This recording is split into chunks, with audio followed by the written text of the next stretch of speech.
Greetings, ladies and mental gents, and welcome to this latest edition of Free TFOS, where I take old stories I've narrated and update them to modern audio standards. This particular story is called Interview with the Maintenance Chief, written by Mac Jord. So, it started when a Primum Corvavi ship. That's our name for them, of course. They don't have a name, as we understand it, for themselves, let alone one that we could pronounce. Suffered some major malfunction and dropped out of FTL about 5 light years from Sol. They picked up our radio transmissions and decided to come here to work on their repairs. Not because they thought that we could help, but because if they failed to fix things, whatever species eventually discovered us would also find them, or at least their ship. So they calculated Earth's present orbital position and warped there, then flew to the nearest stable Earth-Lunar Lagrange point to park for repairs. And it was only blind luck that it was L5, population 100-odd scientific and commercial satellites, and one small industrial station to service them, rather than L4, population several dozen large civilian habitats and a couple armed military platforms. We didn't learn any of that until later, of course. So these aliens have just popped out out of nowhere, and the scientists are beaming prime numbers at them. And the politicians are beaming messages of peace, and the military are beaming polite but firm threats, and the aliens are apparently ignoring everything we say or do. And I'm sitting on my station, looking at the beat-up ship sitting 5-odd clicks away from my station, and I'm thinking that I don't know the first thing about alien architecture, and I don't. I never managed to identify a single part of the ship except by seeing it used. But there's one law I'm pretty sure is universal. The air is supposed to stay on the inside of the hull. And this thing's got rents all over that are venting, and I figure that helping with repairs can't be a bad way of introducing ourselves. So I grab a few hull patches and fly over there. And the first contact experts, who, I note, have done this before exactly as many times as I have, are howling, but the aliens don't vaporize me. So I start slapping what are ultimately just fancy glue-covered pieces of plastic sheeting over anything that's leaking gas and looks like it shouldn't be. A couple of them, the aliens send out their repair drones, or maybe they were aliens in suits. We never did figure out for certain, and rip them off. But the rest they leave in place. So the experts decide that we're probably helping, and next shift my whole work crew is out there with me.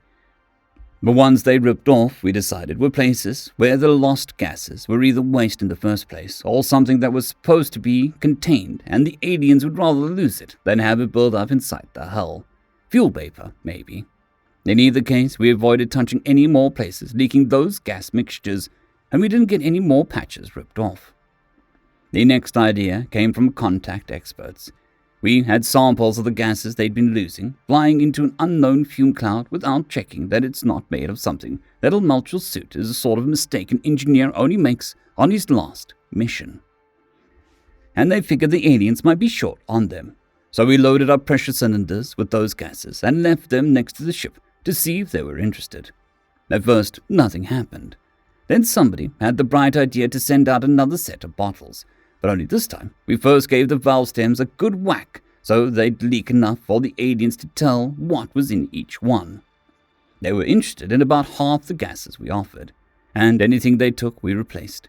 Most of it, they only took the bottle or two, but a couple of gases they kept taking, and we eventually started using larger bottles. Neon, in particular. They couldn't get enough of it. We were sending them bottles as fast as we could get the stuff delivered, right up to the end. But the original, sealed bottles, we left them there, just to see what would happen, and they never touched them. Now, while this was happening, something interesting happened. More of the damaged bits started venting gas, places that hadn't been venting earlier. We went out with hull patches again, and our first sign something odd was happening was when we hit the second vent, and my dosimeter started clicking at me. We backed off, took new gas samples, and found that the new vents were releasing entirely different stuff from the old ones. That was odd, but we didn't have any idea what it might mean. So we went ahead and patched them, but the new vents started up, releasing the same new gases. More patches, same thing. New vents to replace them. It was one of my guys, able cosmonaut Anna Canedia, who figured it out. The vents were deliberate, and the new gases were things they wanted. That was our first real clue just how alien they were. Any human, would have tried something else first. Maybe filled our leaky pressure vessels with the gases they wanted and sent them back at us, or even just vented the gas deliberately from ports or airlocks and hoped that we got the message. But with the primum, it was purely a basic cause-effect understanding. Their ship had leaked certain gases, and we'd brought those gases to them. So if they leaked different gases, we'd bring those as well. Admittedly, it worked. There were a couple things on the shopping list we couldn't get, but all the rest was arriving at their airlock in slightly leaky cylinders within 12 hours. The last thing we did for them came a bit later. They'd been replacing damaged components on their ship the whole time with those drones or maybe suits, and some of it was just ditching the old bits into space. The first contact specialists, after due and careful consideration, decided that these were probably garbage, which we could therefore collect for analysis without pissing them off. I was the one who picked up the samples, and nobody ever bothered to remove me from the reply chain when the scientists did their preliminary analysis on them. There was one in particular. They couldn't make heads or tails of what it was made of, but the mechanical properties weren't anything beyond what we could do, and it didn't seem to have any active function. I took a guess that it was purely a structural member, and I'd noticed that there were plenty of them on the ship with visible damage, but only the most heavily damaged were being replaced, which probably meant the aliens were short on spares. So I did a laser scan of one of the intact ones and had a copy fabbed out of an alloy with the same properties and included it with the next gas cylinder delivery. Sure enough, they took the copy and installed it in place of a damaged one.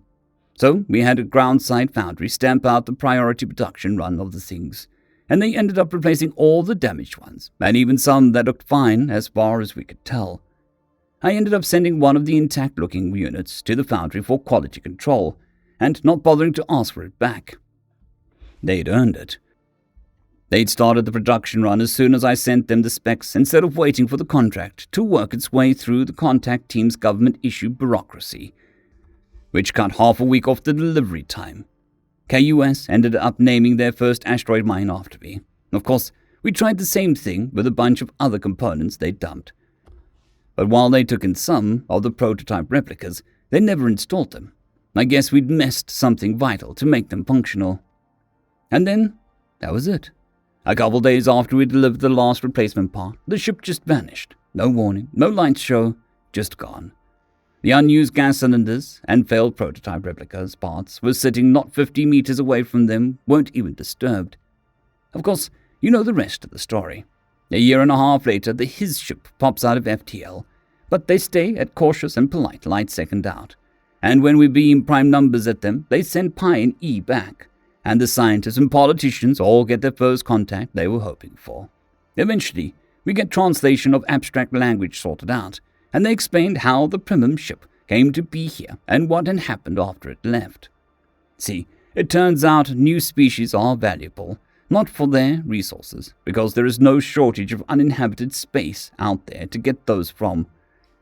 And anybody primitive enough that conquering them is cheaper than mining is too primitive to have anything worth looting. Not for technology either. Even if they have something you don't, that's a trade you can only make once. Not the basis of a stable relationship. Rather, intelligent species are valuable for their uniqueness. Each sapient race has its own strengths and weaknesses, its specialties, its unique point of view. Now, at its extreme, you get species with fundamentally different, incompatible ways of thinking. No useful relationship is possible. Like us in the primum convive, not only do they lack the basic concepts by which we define reality, they don't even think in concepts as we define them term, and what they use instead is utterly incoherent to us. No human will ever understand a primum or vice versa. But as long as you're close enough together to communicate meaningfully, any problem you have, the more different species you have working on it, the better solution you'll get. Did you know that the His never invented popsicles? They got the idea from us, even if theirs are made out of frozen chloroform, dissolved into lean. Now, they're popular snack food for them. Thing is, first contact is hard. There's always mistakes and communications errors and cultural missteps. And when that happens, it's not the guy with the starship who pays the price. The level of understanding which is required to establish a mutually beneficial relationship with a new species is a lot higher than that required for a unilaterally beneficial relationship. But for all that they are fundamentally alien, the Primum apparently understand gratitude, or something like it, because rather than simply sell a location to the highest bidder, they found the most human-like of their allies, who contacted the most human-like of their allies, who in turn found the his. Whatever the his were willing to pay for a new trading partner ended up going to the two intermediaries instead of the Primum. But we ended up with an ally whose dominant language isn't really more different from English than Mandarin is from Inuit. One that understands the value of keeping your word, yet also understands that not everyone will. One, in short, that we can work with.